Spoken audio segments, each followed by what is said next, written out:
बच्चों सीबीएसई के class 10th और क्लास 12th के बच्चों के पास क्राइटेरिया पर मैंने ये वीडियो बनाया था, जिसमें बच्चों ने कहा कि सर जब तक वेटेज डिफाइन नहीं हो जाता तब तक ये कैसे फाइनल हो जाएगा, वेटेज डिफाइन होने के बाद हमारा रिजल्ट कैसे कैलकुलेट होगा, उस पर वीडियो बना दीजिए। फिर मैंने ये वाला वीडियो बनाया और आप लोगों को समझाया कि वेटेज कुछ भी हो, 70-30 हो, 30-70 हो, 50-50 हो, कुछ भी हो तो रिजल्ट आपका कैसे कैलकुलेट होगा। और आप लोगों ने उस वीडियो को बहुत देखा, बहुत प्यार दिया, बहुत सराहा, इसके लिए बहुत बहुत धन्यवाद। नहीं देखा है तो देख लीजिए। लेकिन कुछ बच्चों ने कहा कि सर अगर बेस्ट ऑफ आइदर टर्म्स लग जाएं तब कितना मज़ा आ जाएगा, किस तरीके से इसमें हमारा फ़ायदा होगा, ये हमें समझा दीजिए तो हम डिमांड करेंगे। और बच्चों मैं आपको एक बात बताऊं कि बेस्ट ऑफ आइदर टर्म की डिमांड इतनी तेज़ी से जोर पकड़ती जा रही है कि सीबीएसई पर अच्छा खासा दबाव बन गया है। अब मैं आपसे भी ये जानना चाहता हूं कि जो बेस्ट ऑफ आइदर टर्म है ये आपके हिसाब से फ़ायदेमंद है या नहीं है, और आपके हिसाब से इस बार कौन सा पास क्राइटेरिया सीबीएसई डिफाइन करेगी,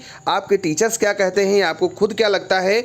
और अगर आप बेस्ट ऑफ आइदर टर्म्स के अनुयायी हैं, इसको फॉलो करना चाह रहे हैं या चाह रहे हैं कि यही फॉलो हो, तो हमें कमेंट करके बताइएगा और हम आपको एक रिप्रेजेंटेशन का फॉर्मेट भेज देंगे।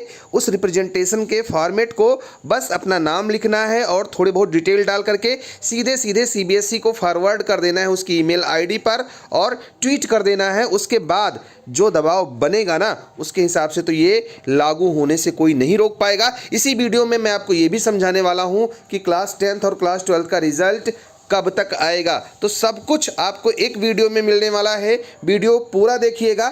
लेकिन बच्चों मैंने इस वीडियो के लिए 1000 लाइक्स का टारगेट रखा है। अब आप इसको कब तक पूरा कर देते हो, कितना सहयोग करते हो, कितना प्यार देते हो हमारे चैनल को, देखते हैं। तो आओ बच्चों शुरू करते हैं। लेकिन मैं बता दूं बच्चों कि सब्जेक्ट वाइज पास क्राइटेरिया अगर आपको समझना है कि किस सब्जेक्ट में कितने मार्क्स हमको चाहिए पास होने के लिए, तो हमारा ये वाला वीडियो ज़रूर देख लीजिएगा।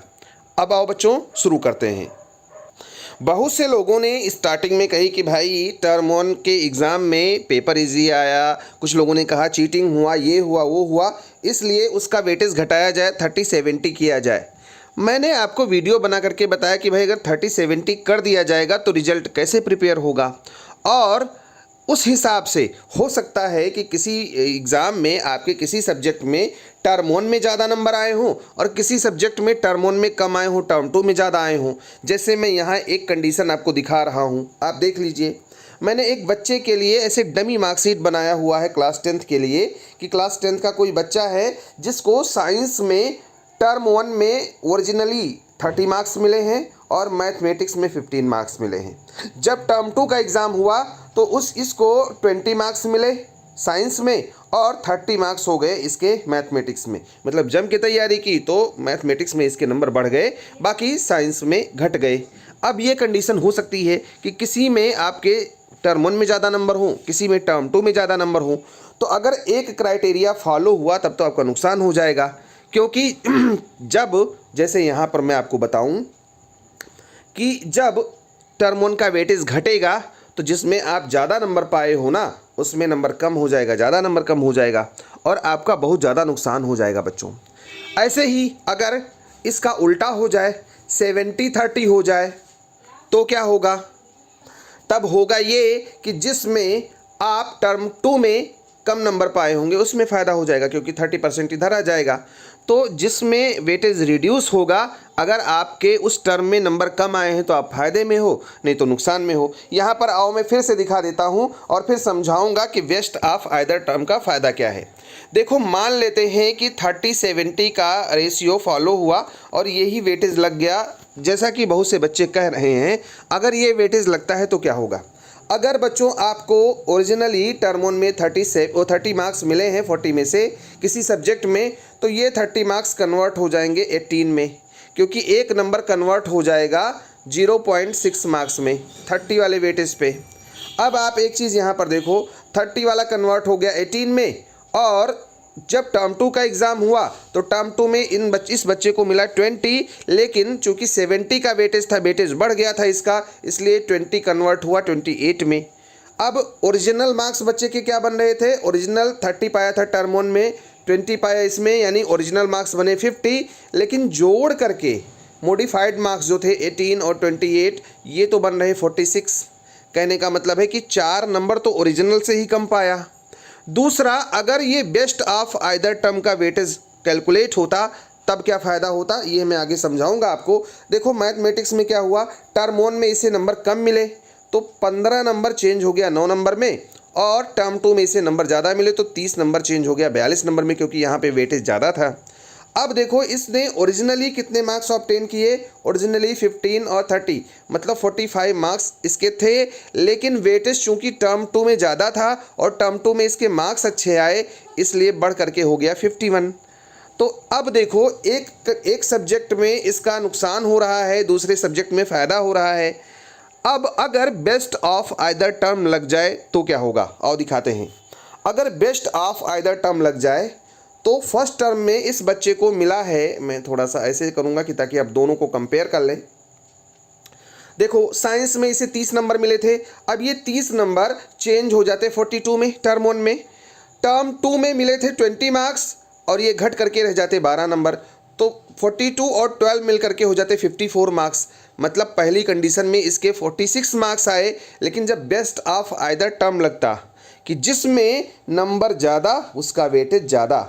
अब देखो यहाँ पे नंबर ज़्यादा था तो यहाँ 70 का वेटेज मान लिया गया, यहाँ नंबर कम था तो यहाँ 30 का वेटेज मान लिया गया। इसी को बेस्ट ऑफ आइदर टर्म कहते हैं। तो देखो बच्चों, जिस सब्जेक्ट में इसके 46 आ रहे थे पहले, अब 54 मार्क्स हो गए, यानी कि सीधे सीधे 8 मार्क्स का फ़ायदा एक सब्जेक्ट में। यार तुम सोचो, एक सब्जेक्ट में 8 मार्क्स का फ़ायदा है, तो बच्चों अगर आपके 5 सब्जेक्ट हैं तो फिर 5 × 8 = 40 मार्क्स। ये तो मतलब नॉर्मल सी बात मैं बता रहा हूँ, 40 मार्क्स का फ़ायदा। यानी बच्चों जानते हो, आपको 8% ज़्यादा, अगर आपके 72% आ रहे हैं और बेस्ट ऑफ आइदर टर्म लग गया तो आपके 72 से बढ़ करके 80% हो जाएंगे। ये बहुत बड़ा फ़ायदा होने वाला है, इसीलिए आपको डिमांड करनी चाहिए। तो मैंने कहा कि आपको एक बार मैं समझा दूं। और देखो चूँकि इसमें वही था कि भाई यहाँ पे 30 था, इसमें नंबर कम आए तो इसमें 30% लग गया, इसमें नंबर ज़्यादा है इसमें 70 लग गया। इस तरीके से इसमें भी फ़ायदा, इसमें भी फ़ायदा। तो बेस्ट ऑफ आइदर टर्म अगर लगता है तो आपके दोनों हाथों में लड्डू आ जाएगा। अब बात कर लेते हैं आपके रिज़ल्ट की, कि रिज़ल्ट आपका कब आएगा, क्योंकि इसको भी बच्चे थोड़ा सा उनके मन में लगा रहता है कि रिज़ल्ट कब आएगा। तो मैं बता दूं बच्चों, क्लास 10th की 50% से ज़्यादा कॉपी चेक हो गई हैं। आज एक मतलब पेपर था इन्फॉर्मेशन टेक्नोलॉजी का, इन्फॉर्मेशन प्रैक्टिस का, और कल इसका इन्फॉर्मेशन टेक्नोलॉजी का पेपर होकर के क्लास 10th के एग्ज़ाम कल फिनिश हो जाएंगे। 50% से ज़्यादा कॉपी चेक हो चुकी है, बहुत तेज़ी से चेक होती जा रही है। तो ये माना जा रहा है कि इसकी कॉपी कुल मिलाकर के 15 जून के आसपास चेक हो जाएगी। अब चूँकि कुछ जगहों पर बाढ़ आया हुआ है, कुछ जगहों पे कॉपी वगैरह नहीं चेक हो पा रहा इस टाइम पे, तो इस वजह से अब 15 जून तक अगर बच्चों कॉपी चेक होगी तो 30 दिन के आसपास लगता है रिज़ल्ट प्रोसेसिंग में। ये सारा डेटा वहाँ जाता है, फीड होता है, फिर वेटेज वगैरह लगाएंगे, मॉडरेशन लगाएंगे, ये सारा काम करने में 30 दिन का टाइम लग जाता है। और सारे जोन का जब कॉपी पहुँच जाती है, उसका सारा रिज़ल्ट पहुँच जाता है, तब ये डिक्लेयर करेंगे। तो इस तरीके से कहा जा सकता है कि 20 जुलाई के आसपास आप लोगों का ये वाला रिज़ल्ट क्लास 10th का आ सकता है। अब अगर हम बात करें क्लास 12 के बच्चों की, तो इसकी कॉपी थोड़ी सी स्लो चेक हुई है, 30% ही कॉपी चेक हो पाई है अभी तक फ़िलहाल जो न्यूज़ है हमारे पास।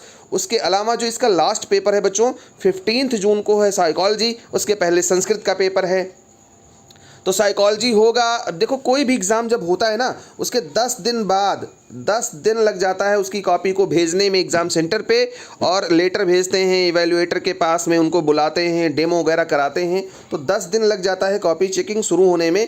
तो जिसका पेपर 15 जून को है, इसका पेपर शुरू होगा 15 जून के बाद में, मान करके चलो कि ये 25 जून के आसपास इसका पेपर चेकिंग शुरू होगा, और 7-8 दिन का टाइम एक पेपर चेक होने में एक सेंटर पर लगता है, इतनी कॉपीज़ आती हैं। तो मान करके चलो कि पूरे जून तो इसकी पेपर चेकिंग ही होगी। अब 1 महीना पूरा का पूरा लग जाएगा रिज़ल्ट प्रोसेसिंग में। तो जुलाई के लास्ट वीक में बच्चों, मतलब कहीं ना कहीं 25 जुलाई के बाद में या अगस्त के फर्स्ट वीक में आपका ये वाला क्लास 12 का रिज़ल्ट आ सकता है। सीबीएसई बहुत तेज करेगी तो जुलाई में ही दे देगी, लेकिन जुलाई के एंड से पहले इसका रिज़ल्ट आने की संभावना नहीं है। जो ऑथेंटिक बात थी वो मैंने आपके साथ शेयर कर दी। अब अभी तक अगर आपने कमेंट नहीं किया है तो कमेंट करके बता दीजिएगा, और बताइएगा कि क्या आप इसकी डिमांड करने वाले हैं या नहीं डिमांड करने वाले हैं। अगर आप डिमांड करने वाले हैं तो मैं आपके साथ में हूँ बच्चों। इस वीडियो को लाइक कर दीजिएगा, सब्सक्राइब तो ज़रूर कर लीजिएगा, क्योंकि हम आपके लिए बहुत ऑथेंटिक अपडेट्स लेकर के आते हैं। All the best, may God bless you. Thank you for watching this video.